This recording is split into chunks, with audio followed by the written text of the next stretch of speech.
Yeah, there's a huge difference between educating to empower and then what we saw during the early days of cannabis prohibition, where there was just a lot of information being put out to make it an illicit substance, to make it, to create this racist, stigma that we were dealing with. And now we have so much work to do to pull that down. Like, I can't tell you how many times I've heard somebody say, well, people are in jail for what they've done with cannabis because it was illegal. And I'm like, well, actually, let's look at this as a call to have critical thought about the fact that not everything illegal is wrong and not everything legal has in the past has been right, or even now.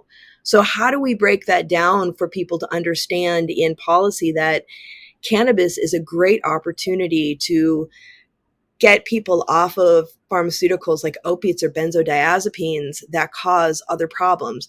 That cannabis is a great way to engage young people in getting into education and, getting their degrees. And I mean, whoever thought that supply chain management would be exciting for somebody? But guess what? If you're interested in what you're working with, it becomes that way. Right. And also you just talk about getting off of opioids and, some of the other harder drugs that are out there, even getting off of alcohol. I mean, come on now. We just recently saw this recently that the current Surgeon General has come out and he's asking for Congress to put more warning labels on an alcohol product, because we know that alcohol is a major contributor to 5 distinct types of cancer that we have been dealing with. And that we know that, not like I haven't been a consumer of alcohol. I think it was really funny. I went to get some at a restaurant this weekend, or this past weekend over the holiday season.